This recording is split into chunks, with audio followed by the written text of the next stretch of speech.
नमस्कार, मैं हुमायूं सिंह और आप देख रहे हैं नेक्स्ट नाइन न्यूज। राष्ट्रीय शोषित समाज पार्टी प्रमुख अगर बात करें स्वामी प्रसाद मौर्य की, अब वो लोकसभा चुनाव लड़ने का उन्होंने ऐलान कर दिया है। जी हाँ, उन्होंने अपने सोशल मीडिया प्लेटफॉर्म के जरिए पोस्ट किया है कि चुनाव लड़ने का उन्होंने ऐलान कर दिया। वह इंडिया गठबंधन से अलग चुनाव लड़ेंगे और वहीं इंडिया गठबंधन के साथ बात नहीं बन पाने की वजह से ये उन्होंने ऐलान किया है। अब बता दें, वह कुशीनगर लोकसभा सीट से चुनाव लड़ेंगे। स्वामी प्रसाद मौर्य ने अपने सोशल मीडिया पर पोस्ट कर लिखा कि राष्ट्रीय शोषित समाजवादी पार्टी के गठन दिनांक 22 फरवरी से लेकर आज तक निरंतर इंडिया गठबंधन को जिताने और मजबूत बनाने का प्रयास करता चला आ रहा हूं और इसी क्रम में देशवासियों से हमने अपील भी किया है कि संविधान बचाओ, भाजपा हटाओ, लोकतंत्र बचाओ, भाजपा हटाओ, देश बचाओ, भाजपा हटाओ,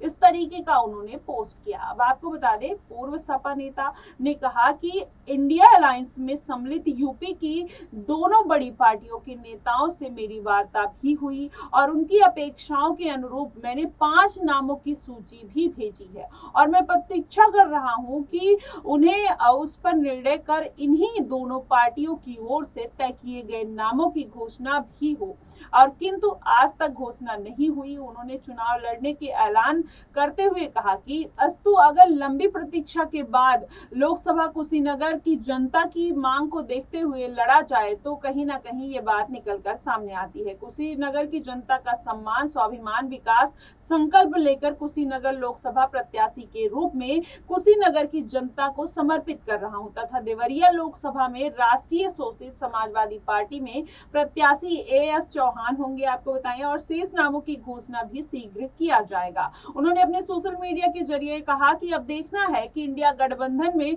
सम्मिलित दल मुझे इंडिया गठबंधन का हिस्सा मानते हैं या नहीं, या भीम आर्मी के प्रमुख चंद्रशेखर आजाद एवं अपना दल कमेरावादी पल्लवी पटेल की तरह गठबंधन का हिस्सा ना होने का प्रमाण पत्र देते हैं। अब ऐसे में जिस तरीके से कहीं ना कहीं स्वामी प्रसाद मौर्य ने फिर से एक बार सपा और इंडिया गठबंधन के ऊपर आघात किया है, ऐसे में माना जा रहा है कि आने वाले दिनों में जिस तरीके से उन्होंने कुशीनगर से चुनाव लड़ने का ऐलान कर दिया है, आने वाले समय में इनके लिए फिर से एक समस्या अखिलेश यादव और इंडिया गठबंधन के लिए खड़ी कर सकती है, क्योंकि ये जिस तरीके से इनका मुकाबला चल रहा है, आप चंद्रशेखर देख लीजिए, पल्लवी पटेल कमेरावादी की पार्टी देख लीजिए और आप मायावती की पार्टी देख लीजिए, इस तरीके से ये सारे जो नेता हैं, छोटे छोटे नेता हैं, छोटे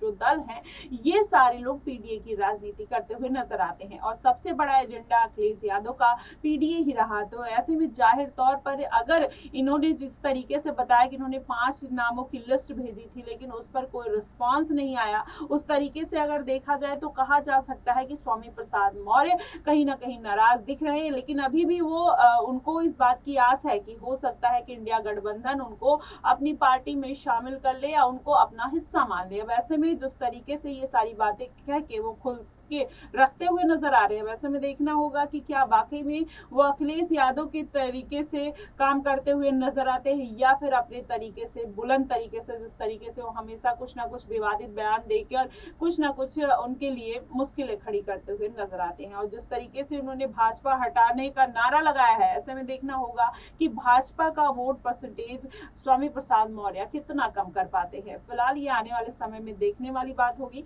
फिलहाल आपकी इस पे क्या राय बनती है, आप हमें कमेंट सेक्शन में जरूर बताइएगा। फिलहाल के लिए बस इतना ही। देश और दुनिया की तमाम खबरों के लिए हमारे साथ बने रहिए नेक्स्ट नाइन न्यूज पर।